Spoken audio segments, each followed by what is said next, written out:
Alors, bonne année à vous, bonne année 2024. Je vous souhaite bonheur, santé, famille, travail. En tout cas, je peux vous souhaiter tout ce qui se fait de mieux.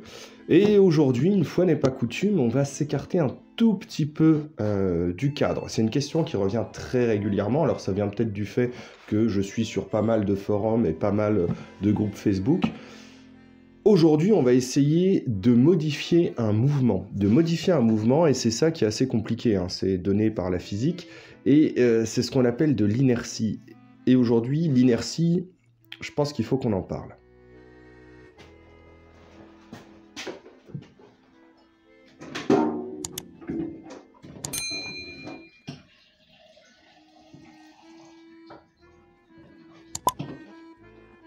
Oula.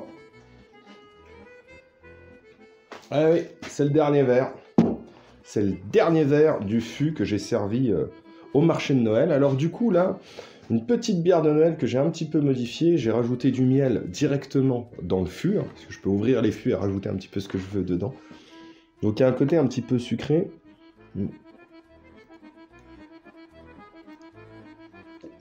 Alors, pour ceux qui font le Dry January, essayez de prendre une bière sans alcool, hein. On n'est pas tous obligés de boire des grosses quantités. Modération, 2024 sera placé sous le signe de la modération.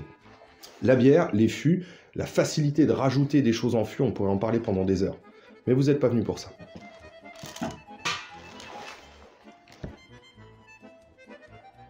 Voici une petite AKU de chez ENL. Alors, oui, ce n'est pas la réplique de SES, ma réplique a besoin d'aide. Pourtant, celle-ci est complètement d'origine. J'avais fait des modifications dessus pour la remettre en état d'origine, pour la prêter à un membre de notre association. Alors, chez nous, on peut utiliser toutes les puissances jusqu'à 2 joules. Et cette réplique-là, je l'ai montée à 1 joule 8. Et quand je suis à 1 joule 8, j'utilise de la lipo 11.1 pour avoir une bonne réactivité. J'ai juste refait un calage-graissage. Je n'ai rien changé à l'intérieur. Ici, à 1 joule 8, donc lipo 11.1, et tout se passait bien. Voilà, généralement, c'est ce qui se passe quand on achète une réplique de manière un petit peu hâtive. Voilà, on ne réfléchit pas forcément à la puissance qu'il y aura à l'intérieur, malgré le fait qu'aujourd'hui, ça commence à ruisseler tout doucement chez les joueurs, de se poser la question de la puissance avant d'acheter une réplique. Mais quand on se précipite un peu trop, on se retrouve avec des répliques trop puissantes pour jouer sur énormément de terrain. Donc ce que j'ai fait, et ce que je vais faire, je vais changer ce ressort, parce que là je suis à 1 joule 8, et 1 joule 8, tout se passe bien, hein. J'ai du full, j'ai du semi, aucun problème, je suis à 11.1. Je vais faire un changement de ressort, et on va repasser à 1 joule 1. Alors voilà, je suis repassé à 1 joule 1, donc je vous épargne un petit peu, mais je vous dis très clairement, voilà, on dépose la vis qui est ici, on ouvre le capot, on arrive à soulever un peu, c'est une gearbox avec changement de ressort rapide, clic, paf, 1 joule 1, voilà. Rien d'autre n'a changé, ça reste une réplique d'origine. Je m'écarte un tout petit peu du cadre parce que je parle de downgrade, et c'est pas vraiment une réplique parfaitement d'origine parce que j'ai fait un changement de ressort. Mais bon, ici, c'est tout bon, j'ai changé mon ressort. Par contre, maintenant, j'ai un petit problème. Je me mets en full. Ok, je me mets en semi. Et ça, c'est un problème. Ça, c'est un problème, et ensemble, il faut qu'on en parle. Alors ça peut être intéressant quand même, hein. Bon, mon problème, il est mal décrit. C'est donc un burst non désiré en semi, mais ce n'est pas que ça. Voilà, là c'est ce que j'observe, mais j'ai oublié de vous dire quelque chose. Quand on presse la queue de détente et qu'on la garde enfoncée, ça s'arrête. Ça s'arrête. Et le fait que ça s'arrête, c'est une très bonne information. Pour éviter de prendre le tournevis et de partir dans de mauvaises directions, une absence d'événement, c'est un événement. Ici, je presse la queue de détente, ça s'arrête. Ça veut dire quoi? Ça veut dire que je n'alimente plus électriquement mon moteur. Pourquoi? Pourquoi je n'alimente plus électriquement? Là, c'est la méthode des 5 pourquoi. Hein. Je ne l'alimente plus électriquement. Pourquoi? Parce que mon circuit est ouvert. Pourquoi? Parce que mon chariot de queue de détente s'est retiré du contact, et donc du coup, mon circuit est ouvert. Pourquoi? Parce que mon cut-off lever l'a retiré. Pourquoi? Parce que mon sector gear a frappé mon cut-off lever. Donc en fait, tout fonctionne. Tout fonctionne. J'ai un semi, mais j'ai un semi trop long. Ce qui fait que j'ai 2 tirs. Alors, le sector gear qui est là, il a une petite goutte en dessous. Et cette petite goutte vient frapper le cut-off lever qui est là, pour retirer et déconnecter votre chariot et arrêter le tir. C'est effectivement ce qui est en train de se passer. Sauf que j'en ai un de plus. Ce n'est pas possible que votre sector gear ne frappe pas au premier mais frappe au deuxième. C'est pas possible. Il y a un ressort qui permet tout ça. C'est impossible que le problème vienne du cut-off lever. Le problème qu'on a là, c'est qu'on a trop d'inertie. Alors pourquoi? Pourquoi on a trop d'inertie? Déjà, qu'est-ce que c'est que l'inertie?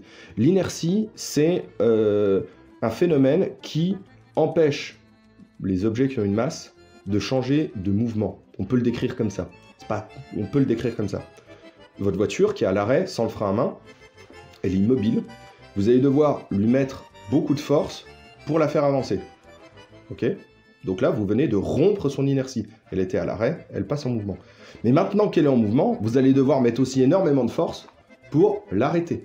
Pour rompre son inertie. Elle était en mouvement, elle était tranquille. Et là, vous lui demandez de s'arrêter, donc vous allez devoir remettre une force. Tout ce qui a une masse qui est immobile, tout ce qui a une masse et qui est en mouvement a de l'inertie. Et à nous de se poser la question, qu'est-ce qui est en mouvement dans notre gearbox? Alors, dans notre gearbox, il y a tout qui est en mouvement, en fait. S'il y a une chose, à part la coque, elle n'est pas en mouvement. Mais tout a un mouvement. Votre nozzle, il a un mouvement, donc il a une inertie. Votre tappet plate a un mouvement, elle a une inertie. Vos engrenages ont un mouvement. Ils ont donc une inertie. Votre ressort, pareil.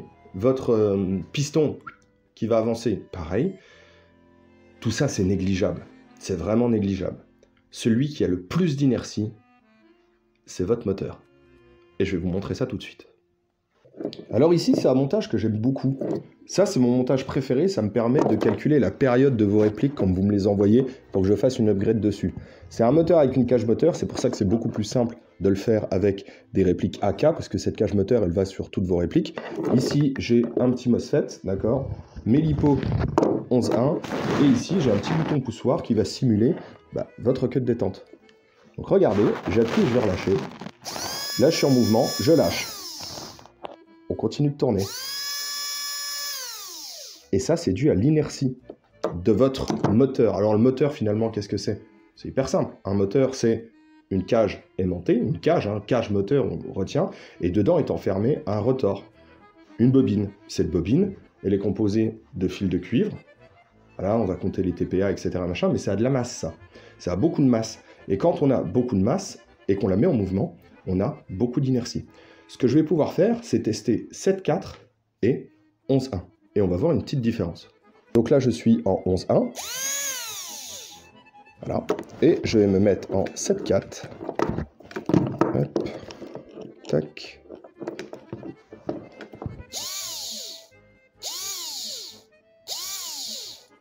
Voilà, on voit qu'il y a beaucoup moins de puissance, c'est parfaitement normal. Là, on est en train de redémontrer que la Terre est ronde, parce que oui, elle est ronde. Ici, c'est quelque chose de tout simple, et moi, c'est mon petit montage, voilà, je voulais le présenter. Quand je dois tester donc votre réactivité générale, sachez que je le fais avec ce petit module. Alors, maintenant, il faut que je vous montre autre chose, parce que une partie de la solution de ce problème de double tir, c'est de diminuer cette inertie. Mais pourquoi l'inertie a-t-elle posé problème maintenant, alors qu'il n'y avait pas le problème avant? Souvenez-vous, avant, ma réplique, elle fonctionnait parfaitement, elle était à 1 joule 8. Ça jouait très bien, ça jouait très bien. Qu'est-ce qui a changé? La chose qui a changé, c'est votre ressort. Mais le reste n'a pas changé, je suis resté en LiPo 11.1. Ce qui fait que j'ai toujours eu la même inertie au niveau de mon moteur. Le reste est très franchement négligeable. Comment on supprime l'inertie? Comment un mouvement diminue? Alors pour le cas de votre voiture, vous avez poussé votre voiture, d'accord? Vous arrêtez de la pousser, elle a son inertie, mais elle va ralentir. Elle va ralentir pourquoi? À cause du frottement. Typiquement, c'est le frottement du sol. Mais quand vous êtes en voiture, pour rompre l'inertie de votre véhicule, vous allez freiner, et donc en freinant, vous allez induire du frottement au niveau du sol, et donc du coup, vous allez freiner, vous allez ralentir. Vous êtes en train de supprimer l'inertie et de dissiper cette énergie par frottement. Qu'est-ce qui fait que, là, ça pose problème cette fois? Qu'est-ce qui fait que mon inertie me pose problème, alors qu'avant, souvenez-vous, ça ne posait pas de problème.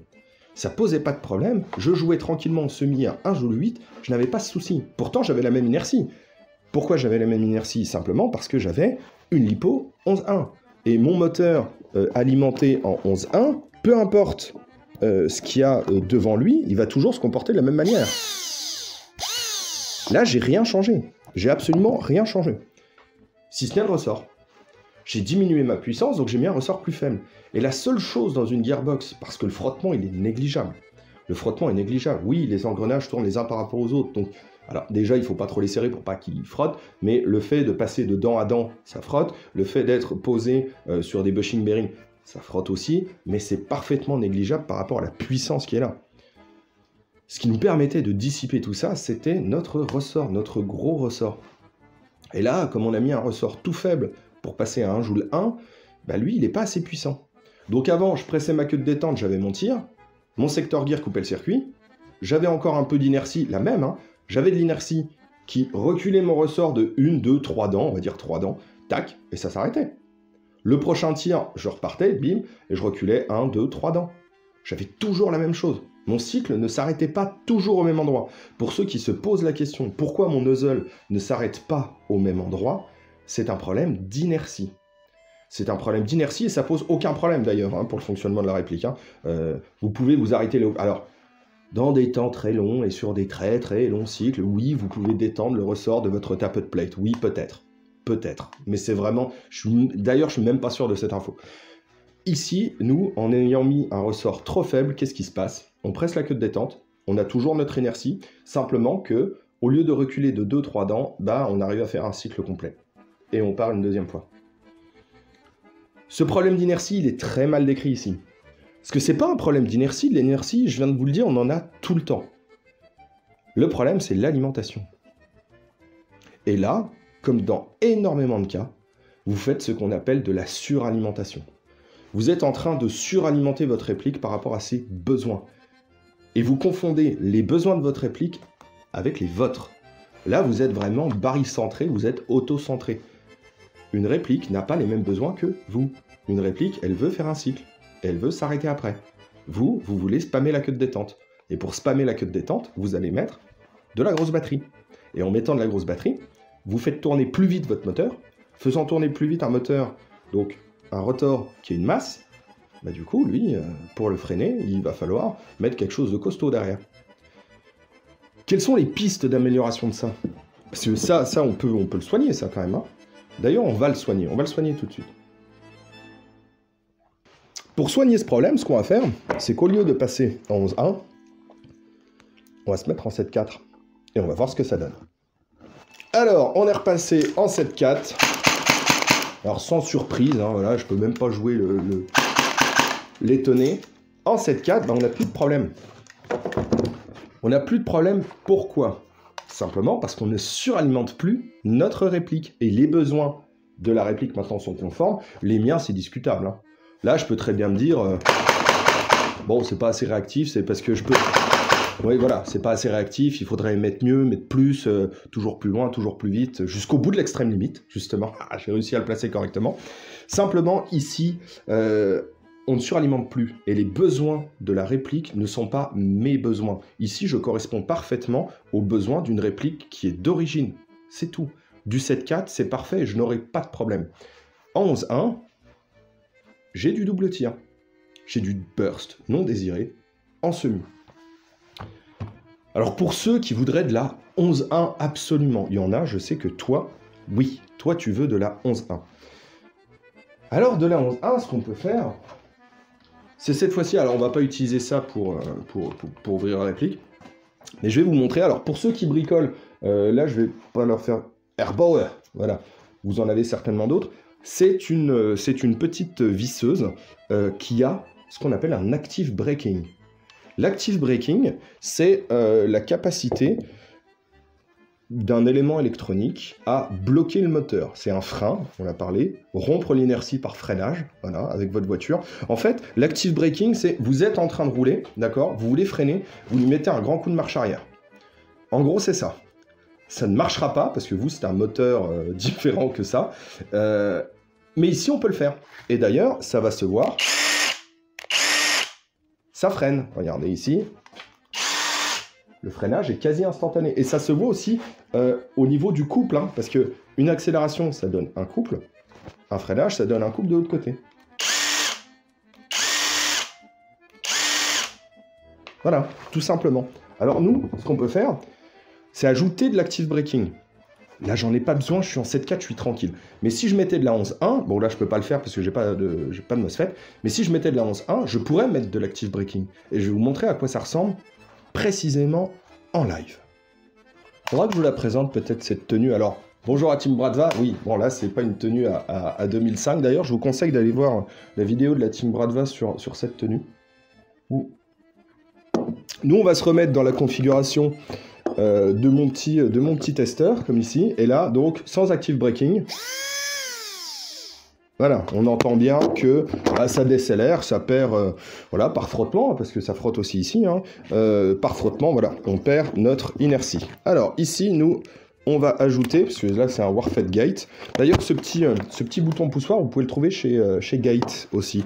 C'est intéressant pour simuler une queue de détente et puis ne pas être embêté et surtout de voir in vivo ce qui est en train de se passer. Alors, ce que je vais faire, c'est que, tac, next, je vais mettre l'active breaking et on va voir ce que ça donne. Tac, et on va se retrouver avec le même phénomène que notre petite perceuse. Donc là, tac, je suis alimenté. Et attention. Et ici, on voit que... Ah, ça étincelle, hein. Ça étincelle un peu plus. Hein. Suralimenter quelque chose pose toujours des problèmes. Dites-vous bien, et je le redis encore une fois, vos besoins ne sont pas ceux de votre machine. Là, si je m'obstine, puisque c'est vraiment être obstiné, utiliser de la 11.1 sur ce type de réplique, je vais poser un Warfed Gate, ok, je vais modifier les paramètres pour mettre de l'active breaking, et du coup, mon cycle va s'arrêter net. D'accord? Donc, j'ai solutionné ce problème-là. Donc, je n'ai plus de problème d'inertie, mais j'ai toujours mon problème de suralimentation. Hein. Voilà, là, je viens j'ai mal à la tête, j'ai pris un Doliprane. Voilà, j'ai pas... Physiquement, je n'ai pas réglé le problème. Hein, je suralimente toujours autant. C'est une solution. C'est une solution. Il faut que... là, voilà, tiens, appel à l'action. Dites-moi dans les commentaires si ça vous intéresse qu'ensemble... Parce que je viens de réparer une réplique pour quelqu'un, je vais lui renvoyer, c'était une gearbox de chez Snowwolf de MP18. Non, de MP18, j'ai n'importe quoi, de PPSH 41. D'ailleurs, on fera une présentation, parce que j'ai une autre PPSH à terminer. On fera une présentation de ça. Donc du coup, j'ai un petit peu de monnaie, et ayant un petit peu de monnaie, je me suis dit que ce serait peut-être intéressant, si vous, ça vous intéresse, qu'on se construise un MOSFET Active Breaking. Parce que ça, je pense que ça peut être marrant. Donc, dites-moi dans les commentaires si ça vous intéresse et on fait une petite vidéo là-dessus. Parce qu'on peut ajouter nous-mêmes, hein, en le bricolant, ça coûte presque rien, un petit MOSFET Active Breaking qui nous permettrait de rompre ce problème. Ne suralimentez pas vos répliques. Ce que vous pouvez faire, si vraiment vous voulez jouer en 11.1 et pas mettre de MOSFET Active Breaking, on peut solutionner ça par des solutions dites naturelles. Donc ici, c'est une réplique, voilà, c'est une réplique canon court, hein, le canon s'arrête quelque part ici, hein, donc c'est un canon court.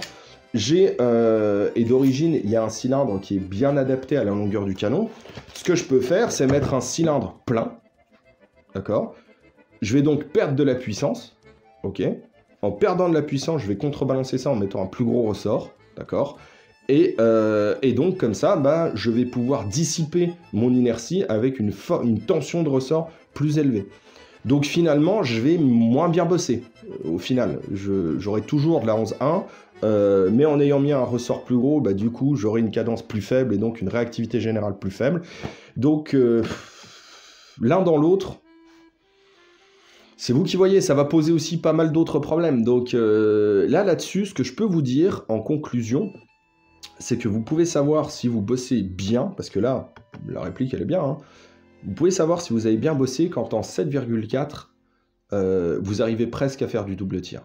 Et là, ouais, là, vous savez que vous avez une bonne étanchéité, que vous avez un ressort adapté, vous avez un ratio adapté par rapport à votre moteur et par rapport à votre batterie. Donc, c'est possible sans faire d'erreur, parce que c'est pas une erreur, là, hein. C'est pas du tout une erreur, on a juste changé un ressort, mais le reste était très bien, et on a continué à jouer comme si on avait un ressort de berlingot. Donc, non, non, non. N'oubliez pas, les besoins de vos répliques, ce ne sont pas vos besoins.